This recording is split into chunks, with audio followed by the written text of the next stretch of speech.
Hi කොහොමද ඔයාලට beauty විත් රුවන්ති YouTube channel එකට ඔන්න ඔයාලා අදත් ආදරයෙන් පිළිගන්නවා.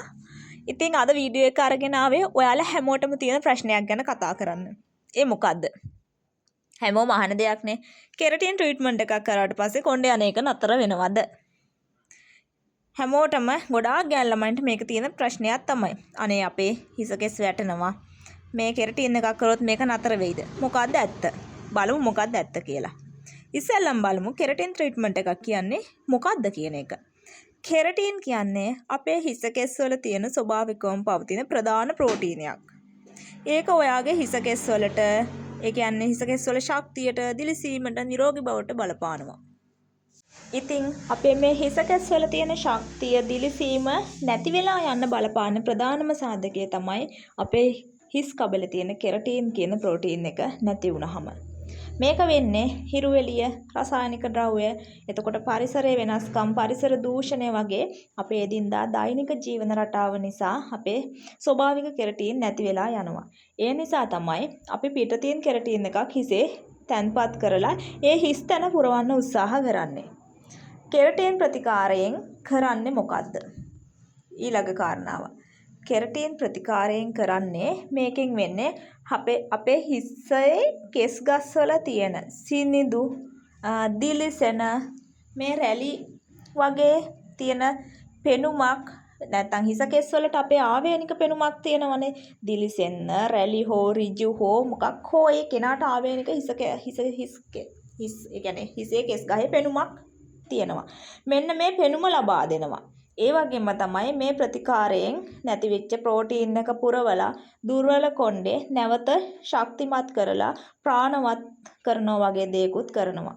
සරලවම කිව්වොත් කෙරටින් එකෙන් අපි කෙස් ගහ ඇතුලේ ප්‍රෝටීන් එකක් තැම්පත් කරලා ඒක සීල් කරන එක තමයි කරන්නේ. ඒකෙන් කේශ මූලයට පෝෂණයක් තමයි ලැබෙන්නේ. දැන් හිතන්නකෝ අපි මොකක් හෝ ඇඳුමක් ගත්තාම ඒකේ පාට යනවා හොදන්න. ඒ වගේ තමයි අපේ කොණ්ඩෙත් හොදන්නේ කෙරටින් එක ටිකෙන් ටික අයින් වෙලා යනවා. ඒකයි අපි සාමාන්‍යයෙන් කියන්නේ හැමදාම නාන්න එපා, දවසක් කර දවසක් වගේ නාන්න කියලා. ඉතින් එහෙම වෙද්දී අපි අඩු ගානේ මාස කිහිපයකට සැරයක්වත් කෙරටින් සත්කාරයක් කරන්න ඕනේ.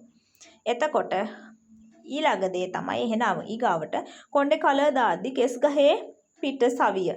ඒ කිව්වේ කියුටිකල් එක ඕපන් කරලා අදාළ කෙමිකල් එක කෙස් ගහ ඇතුලේ තැන්පත් කරනවනේ. ඒ වගේ දෙයක් තමයි කෙරටින් එකෙන් කරන්නේ. ඒක කේශ මූලය එක්ක සම්බන්ධ කරන්නේ නැහැ. නමුත් කොණ්ඩේ වැටෙන එක නතර වීමක් වෙන්නේ නැහැ. ඇත්ත කතාව. කේශ මූලයේ මේ කෙරටින් එක තැන්පත් කරන්නේ නැති නිසා කොණ්ඩේ වැටෙන එක නතර වෙන්නේ නැහැ. ඒක බොරු කතාවක්.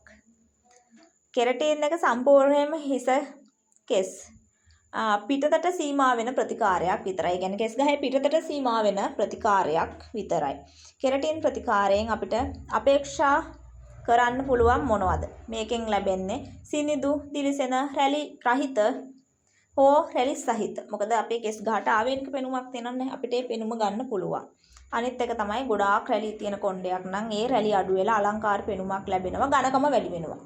කොණ්ඩේ වැටෙන එක නතර නොවුනට ඝනකම කෙස් ගහේ තියෙන ඝනකම් ප්‍රමාණය වැඩි වෙනවා.